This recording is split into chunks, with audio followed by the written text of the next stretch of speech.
J'ai reçu cette invitation comme un cadeau, réellement, pour moi c'est un véritable cadeau, il y a maintenant 1 an, puisque c'est Benoît Barberon qui m'a téléphoné. C'est lui qui a eu l'idée, donc il faudra qu'on s'en souvienne tous et qu'on l'honore pendant les concerts, mais c'est vraiment lui qui a eu l'idée. Benoît, c'est quelqu'un qui écoute mes disques depuis mon premier, qui s'appelait Détour, et qui avait gardé ce goût pour ma musique latine, mon jazz latin.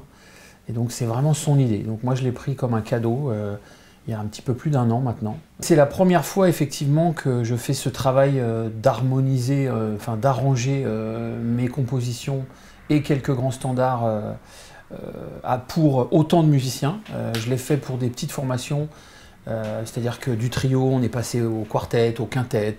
Il y a eu parfois des violons avec mon épouse Akemi qui est violoniste. On a eu quelques projets où elle a arrangé des cordes sur certains de mes titres. Et là, finalement, c'était un peu le début de ce projet, mais on ne savait pas qu'on allait se retrouver à Orléans. Mais il y a quelques années, on a fait à Paris un petit festival avec un ensemble de cordes, et on avait commencé à faire ce travail sur 3-4 titres, de mettre des cordes. Donc voilà, donc finalement, je suis parti de là. Je suis parti de 2 titres qu'on avait déjà fait avec des cordes, et puis je me suis dit, bon, on va essayer d'ouvrir tout ça. C'est vrai que c'est un travail que j'avais jamais fait, et il y a 1 an, quand on m'a demandé de faire ça, je l'ai pris comme un challenge. Je me suis dit à la fois que c'était extrêmement difficile, et en même temps que j'avais très envie de le faire, et qu'il était hors de question que je ne le fasse pas. Enfin, voilà, j'avais vraiment envie de vivre ça. Et puis finalement, c'était beaucoup plus facile que je le croyais au départ, puisque quand je me suis lancé dans l'arrangement en gros 60 musiciens, ça venait un peu tout seul. Ce qui est intéressant, parce que du coup j'ai vécu une histoire un peu avec moi-même, c'est-à-dire que je me suis retrouvé en face d'une page blanche en me disant « Oh là là, qu'est-ce que ça doit être dur !» Et finalement, je me suis aperçu que toutes les mélodies que je trouvais, elles venaient facilement. Ce qui veut dire que dans mes compositions, il y avait encore de la place pour d'autres notes, si vous voyez ce que je veux dire. C'est-à-dire que quand on jouait en trio, il y a une mélodie, des accords au piano, et puis une contrebasse qui suit les accords, une batterie qui fait du rythme. Mais en fait, dans ma tête, derrière ces mélodies, il y a des contre-chants, des accords un peu plus complexes, des recherches de timbres, et ça s'est sorti finalement assez vite. J'ai jamais joué de musique classique, hein, à part un morceau de Bach voilà, au piano, mais je fais vraiment tout le reste, mais j'ai jamais joué de musique classique, mais j'en ai beaucoup écouté. Parce que mon père était un très très grand amateur de musique classique, et on en entendait dans notre maison, en rigolant mais à peine, une vingtaine d'heures par jour. Donc, enfin bon, on va dire une quinzaine. Donc, il y en avait dans toutes les pièces. Donc effectivement, c'est un langage que je connais, et même si je ne l'ai pas travaillé en profondeur, j'ai été élevé avec ce langage. Donc c'est pour ça que tout d'un coup, je me suis rendu compte que ça sortait un peu tout seul.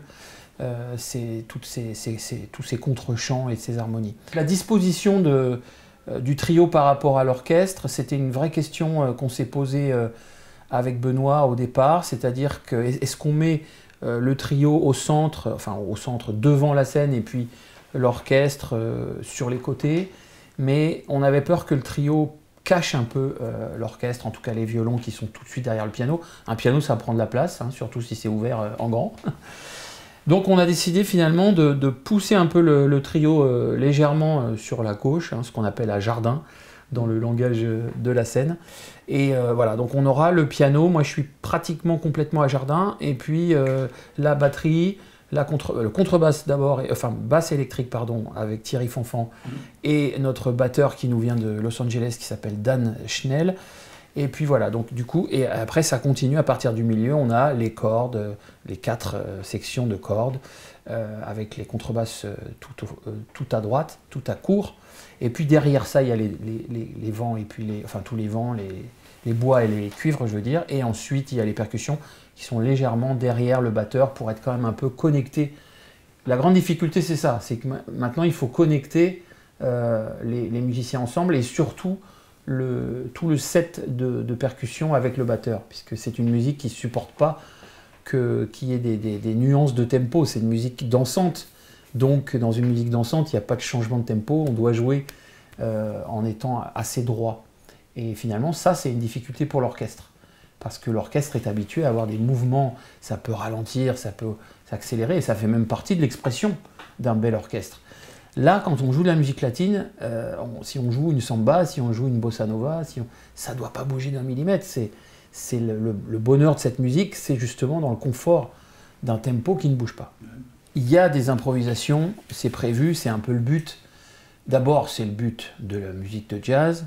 C'est mon but à moi, puisque toute ma vie, j'ai mis du jazz partout où j'ai joué, même quand j'ai joué avec Michel Fugain ou Bernard Lavilliers, je me suis toujours arrangé pour qu'on joue de l'improvisation. Donc oui, effectivement, il faut qu'il y ait des plages qui s'ouvrent, et le chef Marius est là pour nous laisser partir sur une impro et revenir, ou disons, raccrocher l'orchestre à la fin d'une impro. On a un langage, on a des signes, etc. pour pouvoir comment dire, harmoniser ces improvisations et que ça reste quand même assez libre. Voilà, donc dans tous les morceaux, il y a des parties d'improvisation où l'orchestre peut se mettre en pause et revenir avec nous. Et puis enfin pas chaque, mais beaucoup de membres de l'orchestre vont improviser. Voilà, j'ai fait improviser les trompettes, les trombones, même certaines parties dans les bois, dans les percussions évidemment, marimba, vibraphone. Alors tout ça, c'est un bonheur de leur donner des plages d'improvisation. En fait, l'organisation de l'arrangement s'est faite à partir de ce que j'avais déjà, c'est-à-dire mon trio, donc les mélodies au piano.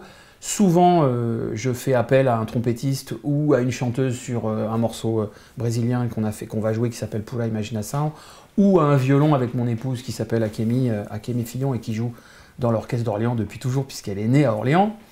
Je suis parti de ça, c'est-à-dire que quand il y avait déjà des belles parties de violon, ou une belle partie de violon ou une belle partie de trompette, eh ben, je l'ai mis dans le programme et simplement je l'ai harmonisé.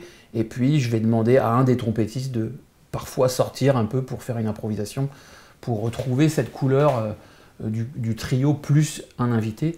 Et puis ensuite l'orchestre joue autour de nous, etc. Donc c'est vrai que le travail que j'ai fait avec les duos au départ m'a finalement aidé à arriver à 60 musiciens à la fin.